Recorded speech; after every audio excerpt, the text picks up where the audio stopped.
자, 여러분들. 지금 여러분들께서는 14세기 장 프로아스타르의 연대기에 기록된 슬로이스 해전 세미라를 보고 계십니다. 그래서 오늘 말씀드릴 주제, 모르는 밀리터리, 100년 전쟁 당시 네덜란드에서 치러진 두 번째 해전, 슬로이스 해전에 대해 한번 말씀드려보도록 하겠습니다. 자, 여러분들 안녕하십니까. 자, 오늘도 잘 알려지지 않은 내용들만 설명하는 검색어 채널 한번 시작해 보도록 하겠습니다.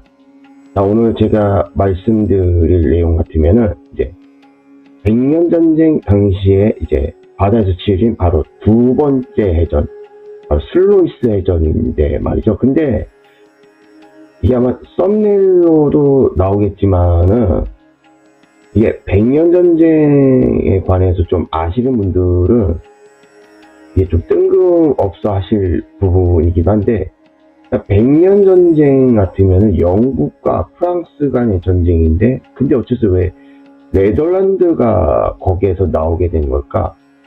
하고 이렇게 100년 전쟁에 대해 좀 아시는 분들은 그런 생각을 가지게 되실 텐데 말이죠. 어째서 영국과 프랑스 간의 전쟁인데 어째서 왜 뜬금없이 네덜란드가 거기에서 개입이 됐냐? 그것도 이번 방송을 통해서 알아보는 시간을 가져보도록 하죠. 자, 해서 오늘 방송하기로 한 슬로이스 해전에 대해 한번 설명을 해드려보자 말이죠. 예, 그러니까 슬로이스 해전은 100년 전쟁 당시 벌어진 주요 해전 중 하나이며 제일란트, 현재 네덜란드의 슬로이스, 즉 에클리즈 항에 있던 잉글랜드 해군이 프랑스 해군을 괴멸시킨 후 쟁해권을 장악했다고 하는데요. 1337년 선전포고 이후 잉글랜드 왕 에드워드 3세는 신성 로마 제국 황제 루트비 4세와 손잡고 공신이었던 에노 백작 등의 저지대, 즉 네덜란드 제후의 군대를 고용하여 북프랑스에 침입했으나 프랑스 왕 필리프 6세는 전투를 피했고 저지대 제후들도 전투 의지가 없었기 때문에 특별한 성과를 거두지 못하고 있었다고 합니다. 또 1340년에 이르러 전쟁 자금도 고갈되었기 때문에 전략을 바꿔 야곱 반 아르테벨대의 지도 아래 폴랑드르 백작을 추방하고 자치정부를 세운 폴랑드르 도시연합과 동맹을 체결하고 아내 필리파를 불의해에 남겨 새로운 병사와 자금을 모으게 한 후 잉글랜드로 돌려보냈다고 하는데요. 한편 프랑스는 노르망디와 제노바 용병들로 구성된 대해군을 집결시켜 잉글랜드 해안 및 선박을 여러 차례 습격해 잉글랜드 침공을 저지하려고 노력했다고 합니다. 에드워드 3세는 대신과 상의하여 의회를 열어 자금을 얻고 특별 5항, 즉 띵크프로 등에서 가능한 한도 내로 배와 병사들을 모아 폴랑드르로 향했다고 하는데요. 그 당시 프랑스 해군은 제일란트의 에클리즈, 즉 슬로이스에 집결하였고 에드워드 3세가 흑태자 에드워드에게 보낸 편지에 의하면 그 숫자는 190척에 달했다고 합니다. 3대 사령관은 프랑스 해군의 제도 위그 키레네와 육군 사령관 니콜라 바위셰와 데노바의 용병선장 바르바베라였다고 하는데요. 그 당시 잉글랜드 함대는 200척에 달했으나 이것은 병사 이외에도 왕비의 시녀 등 비전투원이 많이 탑승한 데다가 적지 않은 수송선도 포함한 것이라 생각된다고 합니다. 잉글랜드 역사서의 대부분은 잉글랜드 함대는 전력상 열세라고 이야기했다고 하는데요.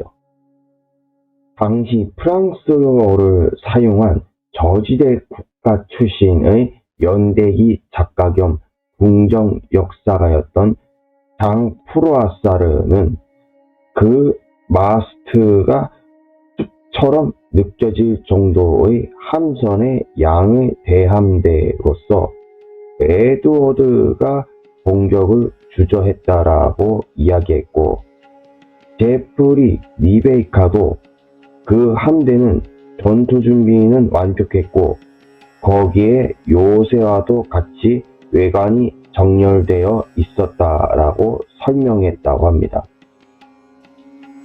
잉글랜드 함대가 가까이 왔다는 보고를 받자 해전 전문가이면서 정예의 갈래선 부대를 보유한 바르바베라는 맞아 싸워 해상 전투를 제안했으나 바위시에는 이를 기각하고 땅에 닻을 내리고 배를 봉쇄하는 것처럼 합쳐 거대한 요새로서 맞아 싸우기로 결정했다고 하는데요.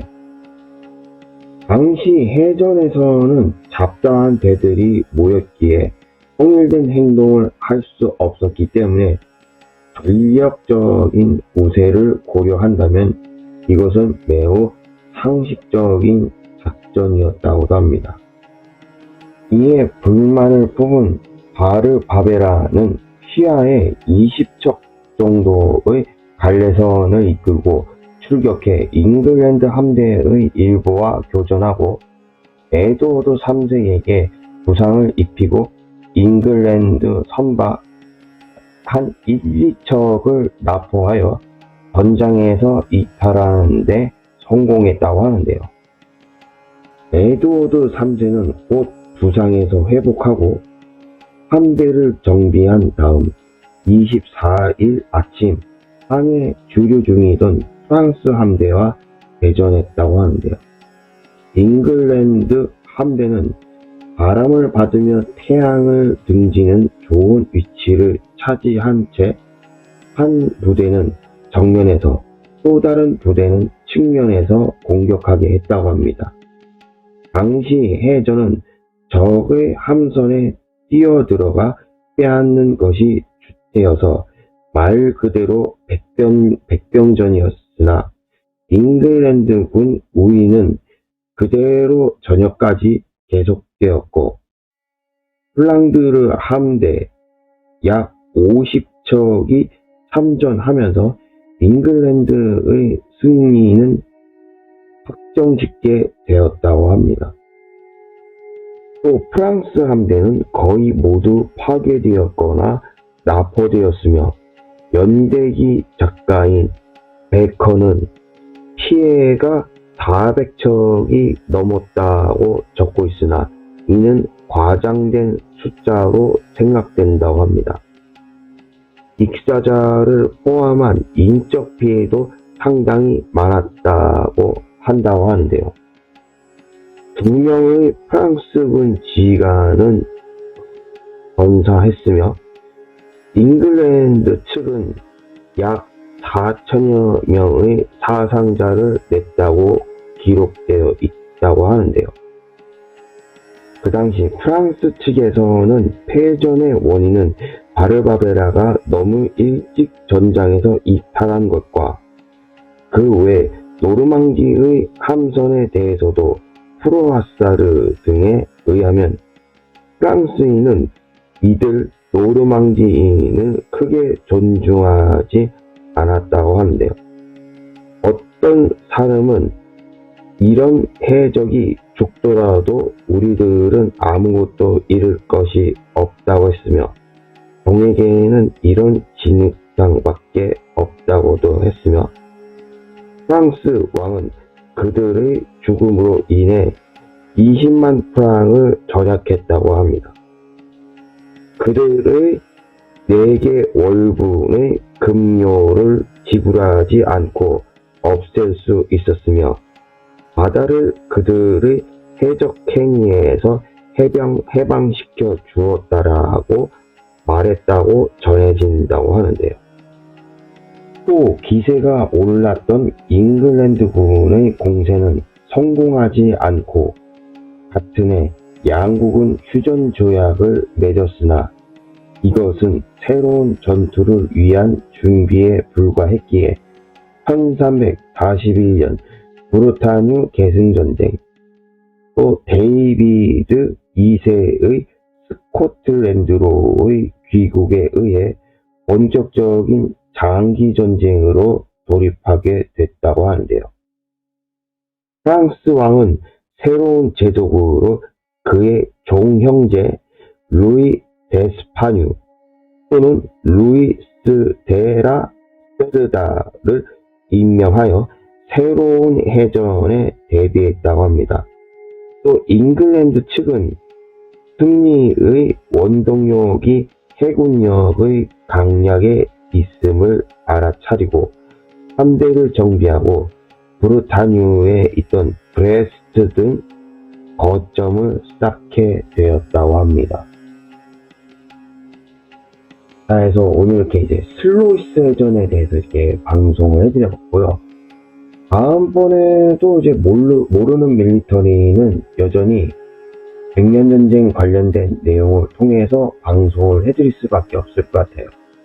이 백년전쟁 관련 내용들 중에서도 알려진 게 그렇게 많지 않고 또 그 이전에 그 아르네뮤이덴 해전이라고 하는 참 거의 다른 데서 들어보지 못했던 생소한 내용의 바다에서 치러진 전투다 보니까는 또 이 백년전쟁에서 치러진 전투들 중에서 이 바다에서 치러진 해전은 그렇게 많지 않고 한 5번밖에 되지 않다 보니까는 다음 백년전쟁 관련된 내용에 대해서도 방송을 할 때도 아직까지는 이 바다에서 치러진 해전을 통해서 방송을 하는 게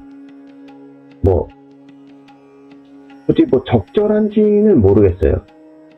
적절한지는 모르겠는데 바다에서 치러진 전투는 5번밖에 되지 않으니까 그 5번의 해전을 방송을 통해서 마무리하고 나면은 그 이후부터는 육지에서 치러진 바다가 아닌 육지에서 치러진 전투에 대해서도 이제 본격적으로 이렇게 알아볼 테니까 맞죠? 네, 자 오늘은 이만 여기서 마치는 걸로 하겠고요. 네, 해서 저는 오늘 여기서 이만